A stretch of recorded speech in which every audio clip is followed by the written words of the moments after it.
ठाणे महानगरपालिकेच्या वतीने येणाऱ्या निवडणुकीसाठी प्रभाग रचना जाहीर करण्यात आली होती आणि या प्रभाग रचनेसाठी एक संपूर्ण बैठक जी ती आयोजन करण्यात। या बैठकीला संपूर्ण विरोधकाचे पार्टी जे आहे ते देखील उपस्थित आणि यामध्ये जे काही त्रुटी होती ते देखील सांगण्याचा प्रयत्न या ठिकाणी केला। परंतु आपण जर पाहिलं तर अनेक जे त्रुटी होते ते अनेक आजी माजी नगरसेवकांनी सांगितलेले आहे। संपूर्ण ठाकरे गट असो, मनसे असो, काँग्रेस असो, त्याचबरोबर भाजप जे सत्तेमध्ये सामील आहे ते देखील अचानक जे माजी नगरसेवक आहे ते देखील आपल्यासोबत बातचीत करण्याकरता अविनाश जाधव स्वतः आहे, आपण त्याच्याशी बोलणार आहोत।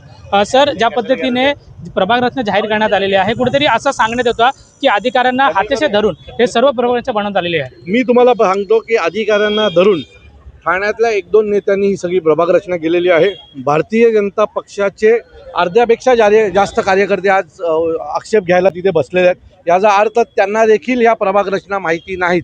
आणि दुसरं, शिवसेनेचा एकही माणूस नाही आहे शिंदे गटाचा।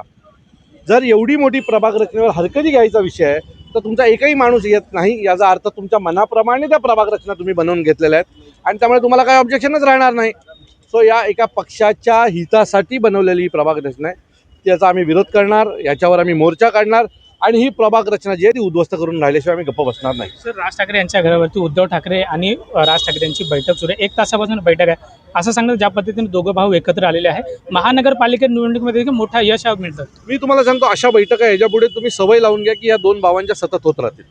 महाराष्ट्र हितासाठी, मराठी माणसाच्या हितासाठी हे दोघं भाऊ सतत भेटत राहणार आणि योग्य तो निर्णय योग्य वेळी जाहीर करतील। मला असं वाटतं की आत्ता खाली काम होणं खूप गरजेचं आहे, तर ते काम मी असेल, राजन विचारे असेल, जितेंद्र आव्हाड असतील, आम्ही एकत्र येऊन सुरू केलेलं आहे। नजीकच्या काळामध्ये ठाण्यामध्ये तुम्हाला या सर्व विषयावर प्रचंड मोठे मोठे आंदोलनं, यांच्या भ्रष्टाचारावर, ट्रॅफिकवर आंदोलनं होताना दिसतील। प्रवीण दरेकर म्हणताय की दोघं भाऊ एकत्र काही फरक महाराष्ट्राला पडणार नाही। मला असं वाटतं की दोघं भाऊ एकत्र आल्याच्या नंतर काय फरक पडेल हे प्रवीण त्यांना सगळ्यात पहिलं कळेल। योग्य वेळी सगळ्यांचा योग्य समाचार घेतला जाईल, एवढं नक्की।